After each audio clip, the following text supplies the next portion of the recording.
Who are the European men that decimated the empires of the New World and established land claims for Spain and Portugal across South and Central America? These bold adventurers are known as the Conquistadors, and that's what we're going to be talking about today.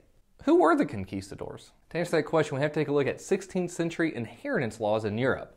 Strange, I know. In the 15th, 16th centuries, most European nations had laws that only the firstborn son could inherit the family's fortune. This left many sons of noblemen with lots of means, because their dad can help them out with connections and money, but with absolutely no certainty of a financial future. So what did the ambitious sons of these noblemen do? They went out to conquer new worlds. These men left their home in search of glory and riches and lands unexplored. Many of these adventurers found nothing. They only found poverty and death. But some were successful, and they toppled empires and plundered riches and fortunes greater than their families could ever dream of.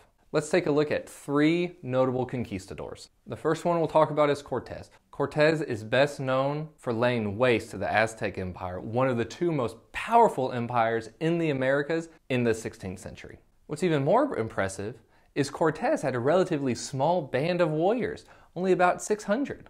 So how did Cortez and a band of 600 warriors conquer an empire whose capital had anywhere from 250 to 1 million people? And that question requires a little knowledge of the Aztec Empire. You see, the Aztec Empire was forged by powerful city-states going out, conquering their neighbors, and then requiring a tribute from their neighbors for peace and political stability. You see, the Aztec Empire was essentially the capital city, Tenochtitlan, ruling over its neighbors. All the capital wanted was tribute. They wanted the nearby neighbors to pay their taxes. But if they didn't pay their taxes, they paid with their life. An example would kind of be like the Hunger Games, where the capital city imposes restrictions and rule over the districts, and the districts have to pay tribute to the capital. The districts don't want to, but the districts by themselves are not powerful enough to wage war against the capital, because the capital has all the money and all the power. So just like in the Aztec Empire, the capital had all the money and all the power, and where the nearby neighbors, they didn't like the capital city, they didn't have the power to rebel against it.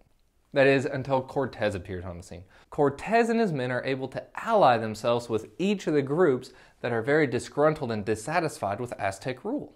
Now these neighbors, they didn't like paying taxes, but again, they didn't have the power amongst themselves to rebel. But Cortez comes, alliances them together, and gives them the power to topple the Aztec Empire. Eventually, Cortez is able to raise a huge army and lays siege to Tenochtitlan and lays waste to the city. See, once the capital falls, the empire disintegrates, and Cortez steps in and lays claim to all that land for the King of Spain. The second conquistador we're going to talk about is Francisco Pizarro. Inspired by the success of Cortez, Pizarro sets out to conquer the other empire in the Americas, the Incan Empire. Now, the Incan Empire is in South America and is along the western coast.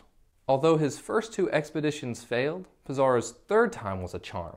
It was his third expedition that proved the fateful one for the Incan Empire.